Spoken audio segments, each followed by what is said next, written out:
ଆପଣ ପରିଶ୍ରମ କରୁଛନ୍ତି ହେଲେ ସଫଳତା ପାଉନାହାନ୍ତି କି?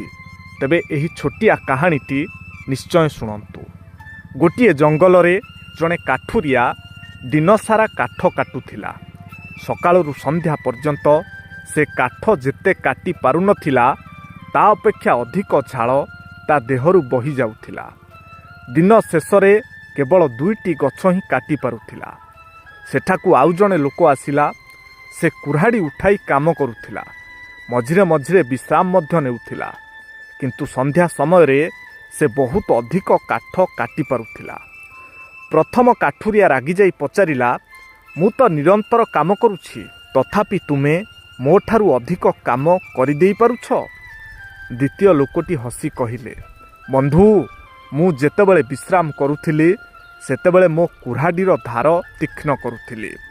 ତୁମେ କିନ୍ତୁ ସେହି ତୀକ୍ଷ୍ଣ ନଥିବା କୁରାଢ଼ୀ ନେଇ ଶକ୍ତି ଲଗାଇ କାମ କରି ଚାଲିଥିଲ, ଆଉ ମୁଁ ତୀକ୍ଷ୍ଣ ଧାରରେ ସହଜରେ କାମ କରୁଥିଲି। ଏହା ହିଁ ଜୀବନ ଓ ବ୍ୟବସାୟର କଡ଼ା ସତ୍ୟ। ଯଦି ଆପଣ କେବଳ ହାଡ଼ଭଙ୍ଗା ପରିଶ୍ରମ ଉପରେ ଭରସା କରିବେ ତେବେ ସାରା ଜୀବନ କେବଳ ପରିଶ୍ରମ ହିଁ କରିବେ। କିନ୍ତୁ ଯଦି ନିଜ ଦକ୍ଷତା, ଜ୍ଞାନ ଓ ଯୋଜନାକୁ ତୀକ୍ଷ୍ଣ କରିବେ ତେବେ ଆପଣ ନିଶ୍ଚୟ ସଫଳତା ପାଇପାରିବେ। କ'ଣ ସାଙ୍ଗମାନେ, ଠିକ୍ ତ? କମେଣ୍ଟରେ ଆପଣଙ୍କର ଉତ୍ତର ନିଶ୍ଚୟ ଲେଖନ୍ତୁ। ଆପଣ ପରିଶ୍ରମ କରୁଛନ୍ତି ହେଲେ ସଫଳତା ପାଉନାହାନ୍ତି କି? ତେବେ ଏହି ଛୋଟିଆ କାହାଣୀଟି ନିଶ୍ଚୟ ଶୁଣନ୍ତୁ। ଗୋଟିଏ ଜଙ୍ଗଲରେ ଜଣେ କାଠୁରିଆ ଦିନସାରା କାଠ କାଟୁଥିଲା। ସକାଳରୁ ସନ୍ଧ୍ୟା ପର୍ଯ୍ୟନ୍ତ ସେ କାଠ ଯେତେ କାଟି ପାରୁନଥିଲା ତା ଅପେକ୍ଷା ଅଧିକ ଝାଳ ତା ଦେହରୁ ବହି ଯାଉଥିଲା।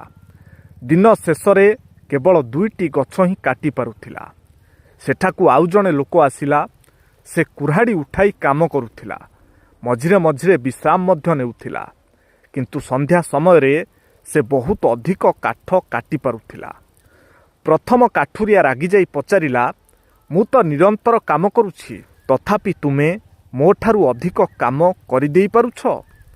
ଦ୍ୱିତୀୟ ଲୋକଟି ହସି କହିଲେ, ବନ୍ଧୁ, ମୁଁ ଯେତେବେଳେ ବିଶ୍ରାମ କରୁଥିଲି ସେତେବେଳେ ମୋ କୁରାଢ଼ୀର ଧାର ତୀକ୍ଷ୍ଣ କରୁଥିଲି। ତୁମେ କିନ୍ତୁ ସେହି ତୀକ୍ଷ୍ଣ ନଥିବା କୁରାଢ଼ୀ ନେଇ ଶକ୍ତି ଲଗାଇ କାମ କରି ଚାଲିଥିଲ, ଆଉ ମୁଁ ତୀକ୍ଷ୍ଣ ଧାରରେ ସହଜରେ କାମ କରୁଥିଲି। ଏହା ହିଁ ଜୀବନ ଓ ବ୍ୟବସାୟର କଡ଼ା ସତ୍ୟ। ଯଦି ଆପଣ କେବଳ ହାଡ଼ଭଙ୍ଗା ପରିଶ୍ରମ ଉପରେ ଭରସା କରିବେ ତେବେ ସାରା ଜୀବନ କେବଳ ପରିଶ୍ରମ ହିଁ କରିବେ।